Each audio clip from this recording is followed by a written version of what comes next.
Hi hello నమస్తే. ఈరోజు మీ ముందుకి ఒక సూపర్ క్రేజీ మూవీ టీంని అయితే తీసుకొచ్చేసాను. సోషల్ మీడియాలో ఎక్కడ చూసినా వీళ్ళ మూవీ ప్రమోషన్స్ గురించే మాట్లాడుకుంటున్నారు అందరూ. అలాంటి ఒక క్రేజీ మూవీ టీం పేక మెడలు అంటూ సూపర్ ఎంటర్టైనర్గా అయితే మన ముందుకు వస్తున్నారు. వాళ్ళతో మాట్లాడి అసలు ఏంటి పేక మెడలు తెలుసుకుందాం. హాయ్ అండి, ఎలా ఉన్నారు? కానీ నిజంగా నేను మైండ్ బ్లాంక్ అయిపోయింది. అది చూసి నేను కూడా జనరల్గా స్కాన్ చేశాను. పోన్లే పాపం ఈయన ఎంత దీనంగా అడిగారంటే అమ్మ నిజంగానే ఇన్ని కష్టాల్లో ఉన్నారా వీళ్ళు అనే స్టేజ్లో ఉన్నారు. అండ్ నేనైతే ఒక 10 మందికి 15 మందికి అది చూపించా. ఎలా వచ్చింది ఐడియా అనే డౌట్తో. అసలు ఎవరికి వచ్చింది ఈ ఐడియా? అంటే సినిమాని ఎలా మార్కెట్ చేయాలనేది ఇంకా ఆల్మోస్ట్ ఇంకో 2-3 మంత్స్ పాటు చేస్తున్నామండి. అప్పుడైతే మా డిజిటల్ మార్కెటింగ్ టీం వాళ్ళు ఇలా చెప్పారనమాట, ఇలా ఒక ఐడియా ఉంది కానీ కొంచెం ప్రొడక్షన్ హౌస్ పెద్ద డబ్బులు లేవన్నంట, ఏం పర్లేదు చేసుకోమన్నాను. సో లక్కీగా క్లిక్ అయింది. అమ్మో బాబోయ్, నిజంగా నేనైతే మైండ్ బ్లాంక్. అండ్ ఆ తర్వాత ప్రమోషన్ చూసిన తర్వాత వీళ్ళిద్దరు వీడియో చూసాం కాబట్టి నేను ఇంకా ఆ తర్వాత వీళ్ళ పేర్లు కూడా తెలుసుకోవాలనుకోలే. ఆయన లక్ష్మణ్, ఆవిడ లక్ష్మి ఫిక్స్ అయిపోయారు. అండ్ బేసిక్గా ఈ ఐడియా ఏంటంటే దీని వెనకాల ఉన్న అంతర్గతం ఏంటో తెలుసుకోవాలి. అంటే బేసిక్గా రంగులు మార్చే క్యారెక్టర్ అండి. ఆ షేడ్స్ ఉన్న ఇంపాక్ట్ అది. సో సిచ్యువేషన్ తగ్గట్టు అలా మారిపోతా ఉంటాడు అండి. ఓకే, మీకు రియల్ లైఫ్ లో కూడా ఇలా చాలా షేడ్స్ ఉన్నాయండి? ఓకే, అయితే రియల్ లైఫ్ లో కూడా ఒక డే డ్రీమర్ మీరు? యా ఆ డే డ్రీమ్ తోనే ఇక్కడ వరకు వచ్చాను. కానీ నిజంగా నాకు అనిపించింది ఇలాంటి ఒక క్యారెక్టర్ రావడం అంటే దాన్ని యాక్సెప్ట్ చేయడానికి చాలా గట్స్ ఉండాలేమో అనిపించింది. ఇలాంటి క్యారెక్టర్ రావడానికి ఫస్ట్ లక్ ఉండాలి. సో ఇట్స్ ఇట్స్ గిఫ్ట్ అండి. ఇలాంటి ఒక క్యారెక్టర్ చాలా షేడ్స్లో ఉన్నాయి క్యారెక్టర్లు and very entertaining at the same time very worst character, all these things. So for an actor ఇది ఒక గిఫ్ట్. అంటే ఊర్లలో ఉండేవాళ్ళు ఎక్కువ మంది ఈ క్యారెక్టర్తో ఖచ్చితంగా కనెక్ట్ అవుతారు. అరే ఏదో ఒక సిచ్యువేషన్, అరే ఇది నా లైఫ్లో జరిగింది అనేటట్లయితే అనిపిస్తుంది అని నాకు అనిపించింది. అండ్ మీరు లక్ష్మి గారు ఎలా అనిపించింది మీకు? ఎందుకంటే ఇప్పుడు మిమ్మల్ని చూస్తున్నది చాలా డిఫరెంట్ అండ్ సినిమాలో క్యారెక్టర్ చాలా డిఫరెంట్. మీలో ఏ యాంగిల్ చూసి ఆయన యాక్సెప్ట్ చేశారు? అంటే ఆడిషన్ కోసం ఒక ఇలా కాన్సెప్ట్ ఇచ్చారనమాట. దాంట్లో ఏ ఇన్స్ట్రక్షన్ ఇచ్చారో దాన్ని బట్టి I did an audition scene. అది అయిన తర్వాత సార్ ఏదో సెలెక్ట్ చేసి. తెలుగు అమ్మాయి కాదండి, నేర్చుకున్న ఫిలిం కోసం. కానీ చాలా కాన్ఫిడెంట్గా మాట్లాడుతున్నారు తెలుగు. అందుకే తెలుగు మాట్లాడిన తర్వాత నాకు ఇప్పుడు తెలుగు అమ్మాయి అయి ఉంటారన్న నాకు అనిపించింది. అంటే ఫిలింకి ముందు యాక్చువల్లీ సింగ్ సౌండ్ అని డిసైడ్ అయ్యారు అనమాట. సో దానికి they wanted Telugu properly. So we both had Telugu classes అనమాట. 3 మంత్స్ పాటు తెలుగు క్లాసెస్ అయ్యింది. ఓకే, ఎందుకు అంటే సింగ్ సౌండ్లో వెళ్ళాలని ఎందుకు అనుకున్నారు? చాలా న్యాచురల్గా ఉండాలి అనే ఉద్దేశం అండి. ఇప్పుడు నేను ఎలా చూస్తున్నానంటే, ఇప్పుడు మన ఇంట్లో మనం మాట్లాడుతుంటాం, మీరు నన్ను ఓవర్కమ్ చేసేసి మీరు కూడా ఏదో ఒకటి అనేస్తారు. అంటే నా డైలాగ్ అయ్యేంతవరకు మీరు వెయిట్ చేయరు కదా. సో ఆ ఫ్లోని, ఆ రియలిస్టిక్ సెన్స్ని క్రియేట్ చేద్దామని అనుకున్నాం. కానీ కొంచెం సింక్ సౌండ్ అంటే కొంచెం కష్టమే కదా, అన్ని బ్యాలెన్స్ చేయాలి, పక్కన సౌండ్స్ డిస్టర్బెన్సెస్ రాకుండా చూసుకోవాలి. సో లేదా ఆ ప్లానింగ్ కూడా జరిగింది. అంటే అలా కూడా మేము సెట్లో ఎవరిని మొబైల్ వాడకుండా ఎన్ని ట్రై చేసాము. బట్ మాకు మేజర్ ఎలా అనిపించింది అంటే యాక్షన్స్లో మనకి ఇప్పుడు తను ప్రాపర్గా తెలుగు అమ్మాయిలా కనిపించాలి, వినోద్ తెలుగులా కనిపించాలి, ఎక్కడో ఆ సెన్స్ అనేది రాకుండా ఉండాలి. అంటే అవుట్ ఆఫ్లో వీళ్ళు తెలుగు వాళ్ళు కాదని.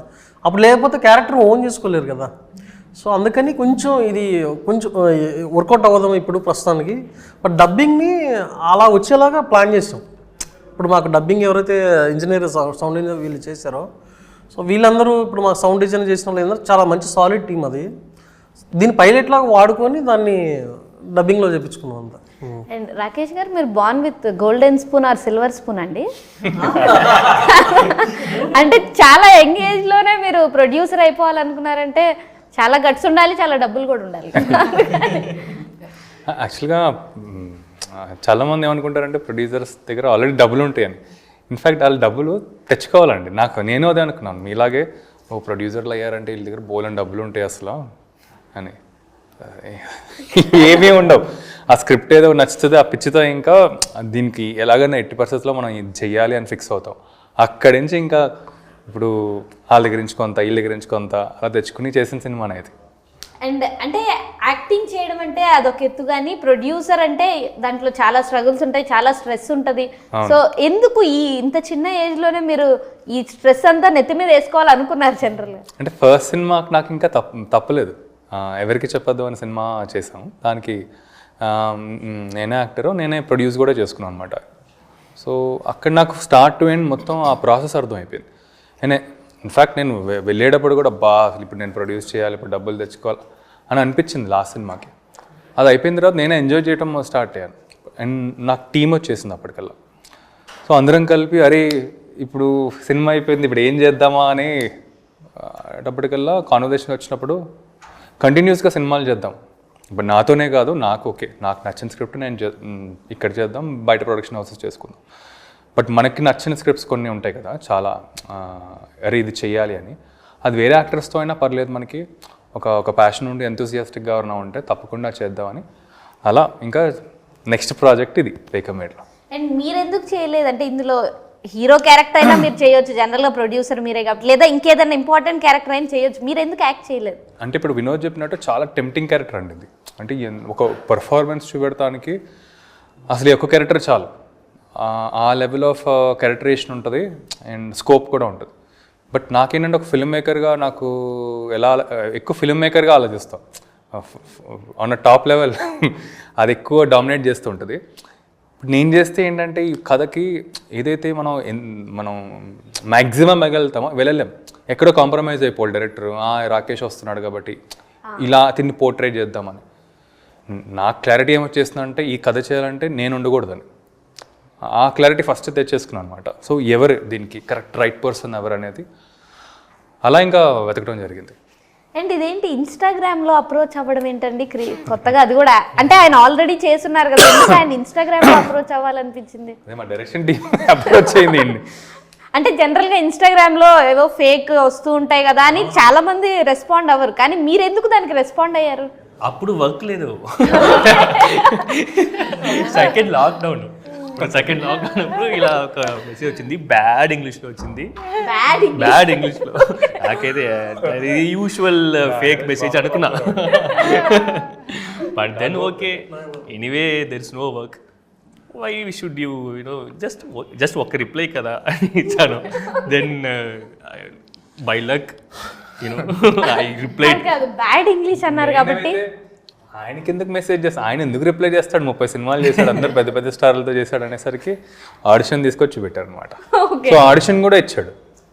కానీ ఈయన చాలా జెన్యూన్ అండి, అన్ని నిజాలు బయట జనరల్గా లోపలికొని దాచేసుకొని బయటకు మాట్లాడతారు కదా ఆయన అంతా. అప్పుడు సినిమాలు లేవు, బ్యాడ్ ఇంగ్లీష్, ఇలా అన్ని నిజాలే చెప్తారు. బేసిక్గా మీరు బ్యాడ్ ఇంగ్లీష్ అంటే వాళ్ళు ఏం మెసేజ్ పెట్టారో తెలుసుకోవాలన్న ఎగ్జైట్మెంట్, అది ఏమైనా గుర్తుందా మీకు? ఇలా యాక్చువల్గా గుర్తులేదు, బట్ జస్ట్ జనరల్ ఇలాంటి ఒక సినిమా చేస్తున్నాం, సో దాని గురించి మాట్లాడాలి అని ఒక general message. But it was in a very bad English, so I thought fake first. అంటే ఫేక్ అయినా పర్వాలేదు, ఓకే ఒక రిప్లైగా పోయేదేముంది అనుకున్నారు. ఓకే. అండ్ తెలుగులో డైరెక్ట్ హీరోగా వస్తున్నారు అన్నప్పుడు, అంటే హీరోగా ఇంట్రడ్యూస్ అవుతున్నారు అన్నప్పుడు మీకు ఆ మూమెంట్లో ఎలా అనిపించింది? నేను యాక్చువల్లీ తెలుగులో నేను హీరోగా చేస్తానని నేను ఏ టైంలో కూడా అనుకోలేదు. సో ఫస్ట్ టైం ఈ స్క్రిప్ట్, అండ్ నాకు సర్ప్రైజ్ ఏంటంటే ఈ స్క్రిప్ట్తో నేను హీరోగా చేస్తున్నామని అనేది నాకు చాలా happy. I think this is that luck part of my life. అంటే జనరల్గా ఇప్పుడు మీరు మాట్లాడుతుంటే అనిపిస్తుంది ఈ క్యారెక్టర్కి మీకు రియల్ లైఫ్లో ఎక్కడో చాలా దగ్గర సంబంధాలు ఉన్నాయి. అలాంటి ఏమన్నా రియల్ లైఫ్లో రియల్ లైఫ్లో రెండు సేమ్ ఏమన్నా ఉన్నాయంటారా? ఐ మీన్ ఈ క్యారెక్టర్ లక్ష్మణ్కి he will be there with in every one, even in you. మీకు ఉంటుంది. అంటే చాలా నాటీ షేడ్స్ ఉన్నాయి అనుకుంటా లోపల. అదే అన్ని రకాల షేడ్స్ కనిపిస్తాయి. అండ్ మీకు అంటే ఇలా ఒక పల్లెటూరులో అమ్మాయిలు జనరల్గా మీరు చిన్నప్పటి నుంచి చూసి ఉండకపోవచ్చు, కానీ అలాంటి ఒక క్యారెక్టర్ ప్లే చేయాలి అంటే ఎవరినన్నా దగ్గరగా అబ్జర్వ్ చేయడం ఊర్లో అలాంటిది ఏమైనా ఎక్స్పీరియన్స్ ఉన్నాయా? అంటే అలాంటి కాదు, బట్ ఏంటంటే ఫీమేల్ ఈ క్యారెక్టర్ ఏముందో చాలా స్ట్రాంగ్ క్యారెక్టర్ అనమాట. అంటే ఇప్పుడు ఎలా ఉంటుంది అంటే, ఇప్పుడు they think about their family first, family comes first, and then ఇప్పుడు like I didn't study much but my kids should study, అలాంటి థాట్ ప్రాసెస్, చిన్న చిన్న డ్రీమ్స్ ఏముంటాయో దానికోసం ఏదైనా చేయొచ్చు. అలాంటి they will be like okay నా కిడ్ ఇప్పుడు ఇంగ్లీష్ మీడియంకి వెళ్ళాలి, లైక్ అలాంటి she will be there, like so ఆ థాట్ ప్రాసెస్ నేను చూసాను అనమాట నా సర్కిల్లో. ఇప్పుడు my mother also she was very particular about like my studies, like as a woman I should be really good in my studies, and అది చాలా importance ఇచ్చింది. సో నాకు ఆ క్యారెక్టర్ ఏముంది అది సిమిలర్ అనిపించింది. Like if my mum or somebody in the family, how they are selfless and then they first importance ఏముంటుందో అది ఫ్యామిలీ కోసం ఏమొస్తుందో అలాంటి సిమిలారిటీస్ నాకు కనిపించింది. అది అయిన తర్వాత ఈ క్యారెక్టర్ కోసం మళ్ళీ ఇది ఎలా లైక్ యాక్సెంట్ అయినా అది డైరెక్టర్ గారు. అండ్ డైరెక్టర్ గారు అంటే బేసిక్గా ఆవిడ క్యారెక్టర్ చూసినప్పుడు ఒక స్ట్రాంగ్ ఫీమేల్ ఇంపాక్ట్ ఎక్కడో మీ లైఫ్లో ఉందేమో అని అయితే అనిపించింది. అలా ఎవరిదన్నా ఇంపాక్ట్ ఉండడం వల్ల ఏదన్నా మీ చుట్టూ ఉన్న చాలామంది ఇన్ఫ్లుయెన్స్ వల్ల ఇలాంటి ఒక క్యారెక్టర్ని ప్రజెంట్ చేయాలని అనుకున్నారా? అవునండి, మీరు అన్నది కరెక్టే. చాలా చూసాము, చాలా దగ్గర నుంచి జరిగినాయి. సో ఇది ఫస్ట్ టైం సేమ్ అనుష లాగే ఒక, అంటే ఆమెను సెలెక్ట్ చేయడానికి కూడా నాకు అనిపించింది ఏంటంటే, నేను 10th క్లాస్ చదువుకున్నప్పుడు నేను నా చిన్నప్పటి నుంచి ఫిల్మ్ మేకింగ్ ప్రాసెస్లోనే ఎక్కువ ఉండేది. సో నేను 10th క్లాస్లో మాది సికింద్రాబాద్ బోయగూడ, అక్కడ గవర్నమెంట్ స్కూల్లో చదువుకుంటున్నాను. సో మేము అక్కడ చిన్న ఒక మార్వాడి ఇల్లు ఒకటి ఉంది, వాళ్ళు కట్లీస్ గప్సుపులు తయారు చేస్తారు సేల్ చేయడానికి. వాళ్ళ హస్బెండ్ ఎంత వరస్ట్గాడంటే అంత వరస్ట్గాడు. సో ఆమెని మేము మామూలుగా అక్క అని పిలుస్తూ ఉంటాం. ఆమె బయటికి చాలా ప్లెజెంట్గా ఉంటుంది, హ్యాపీగా ఉంటుంది, అంత సిచ్యువేషన్ ఉంటుంది. ఒక చిన్న పొయ్యి లాంటిది ఒకటి ఉందండి అక్కడ, ఆ పక్కన సాపేసుకుని పనుకున్నాడు. మార్వాడీస్ రెగ్యులర్ శారీ కాకుండా వాళ్ళు వెరైటీగా వేరే కడతారు. సో నేను వెళ్ళేసరికల్లా విజువల్ ఏం కనిపిస్తుంది అంటే, నడుము మీద కాలిస్తే ఇట్లా అంటూ చాలా డిస్టర్బ్ అయిపోతుంది, ఇంకొక పక్క పని చేసుకుంటుంది. ఆ విజువల్ నాకు చాలా స్ట్రాంగ్గా పడిపోయింది. సో దాని తర్వాత అలాంటి చాలామంది చూసి ఆ ఫీలింగ్ తోటి ఇది ప్రతి ఇంట్లో జరిగేదే, ప్రతి ఒక below middle class females suffer అయ్యే సిచ్యువేషనే. దాన్ని ఎంటర్టైన్ వేలో ఎలా చెప్పొచ్చు, అసలు ఆ బౌండరీ నుంచి వాళ్ళు ఎందుకు ఉండాలి అనేది ఆ బౌండరీలో ఉండొద్దు అన్నది ఉద్దేశంతో ఈ స్క్రిప్ట్ రాసుకుంది. కానీ ఇంట్రెస్టింగ్ స్టోరీ నిజంగా. అలాంటి ఒక చిన్న విషయం, అది బేసిక్గా చెప్పాలంటే ఆ ఏజ్లో అది చాలా చిన్న విషయం. 10th క్లాస్ ఆ టైంలో అంత డీప్గా ఆలోచించారు, కానీ అప్పుడు పడిన ఇంపాక్ట్ ఇప్పుడు ఒక మూవీ తీయడానికి కారణం ఏంటంటే అది నిజంగా చాలా పెద్ద విషయం. అండ్ మీరు కొంచెం నెగిటివ్ షేడ్స్ ఎక్కువ చేశారు కదా, సో అలా ఏమన్నా నెగిటివ్ షేడ్స్ ఉన్న అదే నెగిటివ్ క్యారెక్టర్స్ చేసిన అతన్ని ఒక హీరోగా తీసుకురావాలన్న ఆలోచనతో ఏమన్నా ఆయన హీరోగా తీసుకొచ్చారా? అంటే అది రీజన్ కాదు, బట్ నెగిటివ్ షేడ్స్తో ఎందుకు స్టార్ట్ అవుతామంటే, అక్కడ లీడ్ యాక్టర్ ఆల్రెడీ పెద్ద స్కోప్లు, అంటే ఇండస్ట్రీలో ఎంటర్ అవ్వటానికి ఇప్పుడు హీరోగా అనేది ఇప్పుడు బ్యాక్గ్రౌండ్ ఏమీ లేదు, అండ్ ఏం సపోర్ట్ పెద్దగా ఇంట్లో నుంచి కూడా ఉండేది కాదు. సో నెగిటివ్ రోల్స్తోనే ఆల్రెడీ అక్కడ ఒక స్టార్ ఎవరో ఉంటే ఆర్ హీరో ఉంటే పక్కా నెగిటివ్ రోల్స్ ఉంటాయి అనమాట అవైలబుల్. సో అలా నేను స్టార్ట్ అయ్యాను. అండ్ ఐఎమ్ వినోద్ కూడా ప్రాబ్లీ క్యారెక్టర్ రోల్స్ చేసుకుంటూ అలా స్టార్ట్ అయ్యాడు కాబట్టి, అలా అని చెప్పి ఓన్లీ నెగిటివ్ రోల్సే చేయగలుగుతారని లేదండి. అక్కడ స్కోప్ లేదు కాబట్టి వేరే పాజిటివ్ రోల్కి, అందుకనే ఇంకా నెగిటివ్ రోల్కి వెళ్ళాం. సో నాకు వినోద్ కూడా ఎప్పుడైతే నీలగిరిలా చెప్పాడో కామెడీ ఎంటర్టైన్ చేయాలి, మొత్తం ఎంటర్టైన్మెంట్ ఫ్యాక్టర్ అంతా ఈ లక్ష్మణ్ క్యారెక్టర్ నుంచే ఉంటుంది. సో నాకేంటంటే ఇప్పుడు నెగిటివ్ రోల్స్ చేస్తే నెగిటివ్ రోల్స్ చేయాలనే ఏమి ఉండేది కాదు. సో ఏదైనా చేయగలుగుతారని అయితే నాకు ఆ అండర్స్టాండింగ్ అయితే ఉంది. అండ్ బేసిక్గా ఆయన్ని చూస్తే నా పేరు శివ మూవీ అయితే గుర్తుంది, ఎందుకంటే గ్యాంగ్స్ ఆఫ్ గోదావరి మీరు సెలెక్ట్ చేసే టైంకి రాలేదు కాబట్టి ఆ షేడ్ అయితే అందరికీ మైండ్లో ఆయన మీద ఒక రకమైన ఇంపాక్ట్ ఉండేది. అలాంటి ఆయనలో ఇంత కామెడీ సెన్స్ని మీరు ఎలా అబ్జర్వ్ చేశారనేదే నాకు వచ్చిన డౌట్. జస్ట్ మేము ఏదైతే ఒక డిస్క్రిప్షన్ లాగా రాసేసి క్యారెక్టర్కి దాన్ని పోస్ట్ చేసాము ఇన్స్టాలో, అది చేశాడు. అది అంటే ఆ క్యారెక్టర్ చేసిన తర్వాత ఆడిషన్ లాగా చేసింది. సో నాకు అప్పుడు అనిపించింది ఓకే, అది 2 రకాల షేడ్స్ ఉంటాయి. అంటే ఒక కన్వీనియన్స్ ఉంటుంది, అట్ ద సేమ్ టైము కన్విన్సింగ్గా మాట్లాడగలిగే క్యాపబిలిటీ అన్నట్టుగా ఉంటుంది. సో అది చేసిన తర్వాత 100% తను యాప్ట్ అవుతాడు అన్నది అనిపించింది. అండ్ టీజర్ చూసాక మీకు వచ్చిన వన్ బెస్ట్ కాంప్లిమెంట్ ఏంటి? టీజర్ చూసా.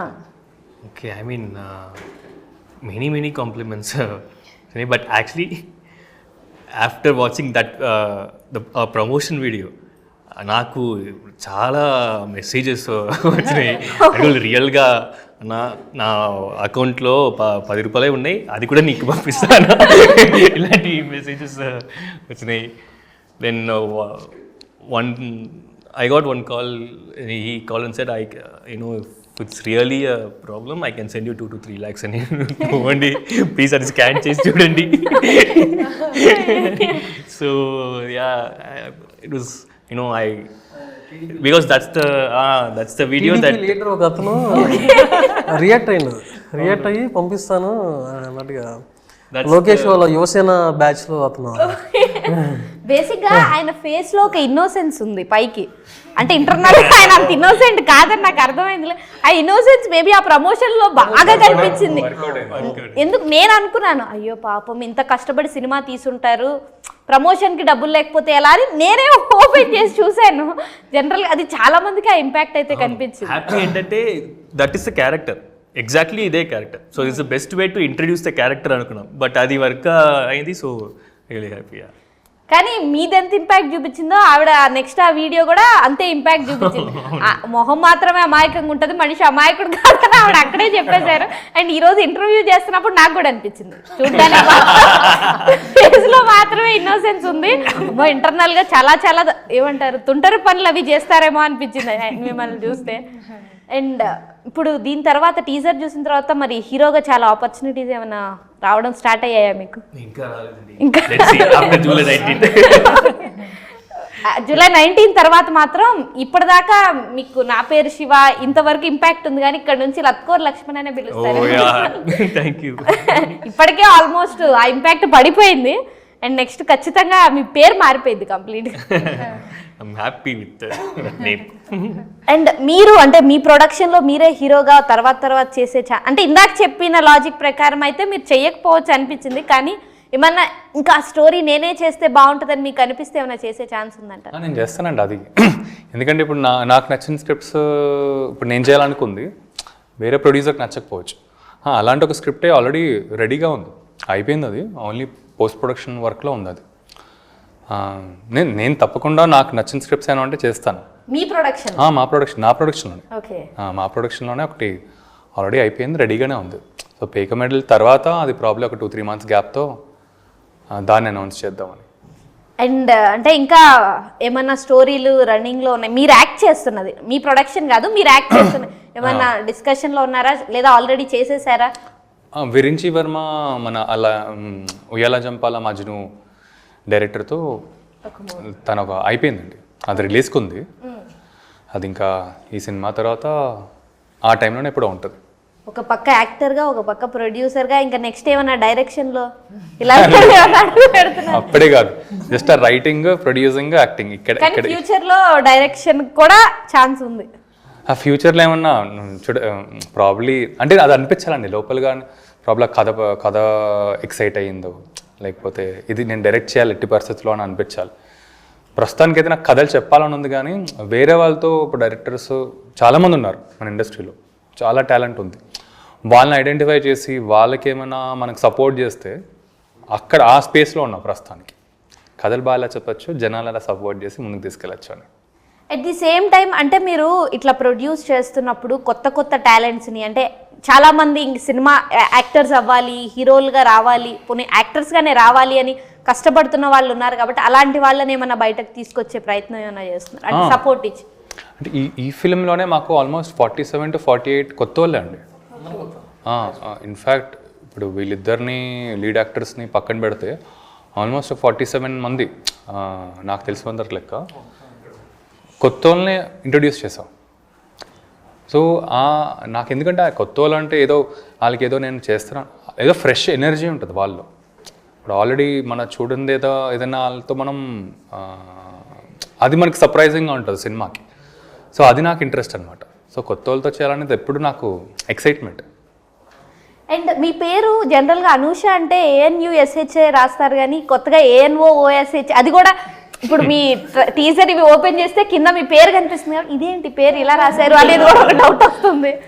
అది ఏంటంటే కన్నడలో అనూష అనే అది మీనింగ్ అలా ఉందండి, అను ఉష అది అలా వచ్చింది. ఓకే. సో ఆ సంధి అనే గ్రామర్ ఏఎన్యూ యూఎస్హెచ్ఏ కూడా రాసుకోవచ్చు కదా. అదే ఏంటో అప్పుడు I think from Kannada their writing like that, అందుకోసమే లైక్ ఇంగ్లీష్ లో ANOO. చిన్నప్పటి నుంచి అలాగే రాసేవాళ్ళ? అవునవును అంటే అన్ని డాక్యుమెంట్స్ లో కూడా. బేసిక్ గా నేను స్టార్టింగ్ ఇంట్రోలో చెప్పినట్టు మీ టీం మొత్తం అందరూ మీ డైరెక్షన్ టీం వాళ్ళు అద్భుతమైన ఇంగ్లీష్ లో మెసేజ్ పంపారు. ఇలాంటి ఆలోచనలు మొత్తం ఓవరాల్ క్రేజీ టీం నిజంగా. మాకు ప్రొడక్షన్ హౌస్ పేరే ఏది మాది క్రేజీ హన్స్ ప్రొడక్షన్. అదే అది కూడా ముందే ఊహించి పెట్టినట్టున్నారు మీరు. అండ్ ఓవరాల్ గా వాట్ ఈస్ పేక మెడలు ఎవరి ఉద్దేశంలో వాళ్ళు చెప్పేసి. సో పేక మెడల్ అంటే గాల్లో మెడల్ కట్టేవాడు అనేది అర్థం. సో ఈ సినిమా త్రూ ద్వారా నేను చెప్పాల్సింది ఏంటంటే ఎవరు మెడల్ కడుతున్నారు, ఎవరు రియలిస్టిక్గా బతకడానికి ట్రై చేస్తున్నారు అన్నదే ఈ కథ. And మీరు ఇప్పుడు నీలగిరి చెప్పినట్టు అదంతా ఉందండి. బట్ నేను యాజ్ అ ప్రొడ్యూసర్గా ఆర్ ఆడియన్గానే ఎలా చూస్తున్నానంటే ఇది ఒక పెద్ద మంచి ఒక డిఫరెంట్ ఎంటర్టైనర్ లాగా చూస్తున్నా. మన ఆడియన్స్కి ఒక ఫ్రెష్ ఒక ఫీలింగ్ వస్తుంది కదా. అండ్ మన తెలుగు ఇండస్ట్రీలో ఇలాంటి సబ్జెక్ట్ వచ్చి కూడా చాలా గ్యాప్ వచ్చింది. సో ఒక ఎంటర్టైన్మెంట్ ఒక ఫ్రెష్నెస్ చూస్తున్నాం. అండ్ మీరు లైక్ ఇది very entertaining cinema. But director గారు ఒక స్టోరీ చెప్పారు కదా. సో ఆ స్టోరీలో ఒక ఇంటెన్సిటీ ఉంది కదా, అదే the core of this cinema Pekamedalu. Yeah మీకు రిలేటబుల్స్ క్యారెక్టర్ ఉన్నాయి, బట్ అది కాకుండా ఆడవాళ్ళకి like for strong female character ఉంది కాబట్టి I think all women will relate. So డెఫినెట్గా మనందరూ ఖచ్చితంగా చూడాలి. సినిమా అయిపోయిన తర్వాత 100%గా అనుష క్యారెక్టర్ని ప్రతి ఒక్క ఫీమేల్ ఓన్ చేసుకోవాలి. పాయింట్ అండి, ఇప్పుడు కొన్ని ఫిల్మ్స్లో అందరూ అబ్బాయిలు విజిల్స్ వేశారు కదా, ఎందుకంటే వాళ్ళకి ఆ మూమెంట్స్ దొరికినాయి. కొన్ని సినిమాల్లో డెఫినెట్గా లాస్ట్ ఒక 25-20 లాస్ట్ ఏదైతే క్లైమాక్స్కి వెళ్తుందో అమ్మాయిలు విజిల్స్ వేస్తారు సినిమాకి. ఓకే, అది నా గట్ ఫీలింగ్, కాన్ఫిడెన్స్. ఈ ఒక్క మాటతో నేను ఖచ్చితంగా సినిమా చూడాలని ఫిక్స్ అమ్మాయిలు అసలు ఈ సినిమా మా సినిమా అనేది లాస్ట్కి ఏదో మెసేజ్ చెప్పాలని కాదు కానీ అది మాకు కలిసి వచ్చింది. డెఫినెట్గా విజిల్స్ అయితే పడుతుంది, ఏకిపోయినా లోపలేసుకుంటారు. ట్రైలర్ లో ఆవిడ క్యారెక్టర్ చూసినప్పుడే నాకు భలే ఉంది క్యారెక్టర్ అని అయితే అనిపించింది. ఇంకా మీరు ఈ పాయింట్ చెప్పిన తర్వాత ఖచ్చితంగా చాలా మంది కనెక్ట్ అయిపోతారు ఆటోమేటిక్ గా. డెఫినెట్గా అవుతారు. And thank you so much అండి. నేను మళ్ళీ చెప్పాలనుకుంటున్నా, ఆయన మొహం చూసి మాత్రం ఎవరు మోసపోకండి. Okay, thank you so much. ఖచ్చితంగా ఇంకా మీరు మంచి క్యారెక్టర్స్తో అండ్ మంచి సినిమాలతో మీరైతే మీ ఇద్దరు తెలుగులో జెండా పాతేయాలని నేను కోరుకుంటున్నా. థ్యాంక్ యూ అండి, all the very best. July 19న పేక మెడలు థియేటర్స్లో రిలీజ్ అవుతుంది. ఖచ్చితంగా థియేటర్కి వెళ్ళి మాత్రమే మూవీని చూడండి. Stay tune to V6.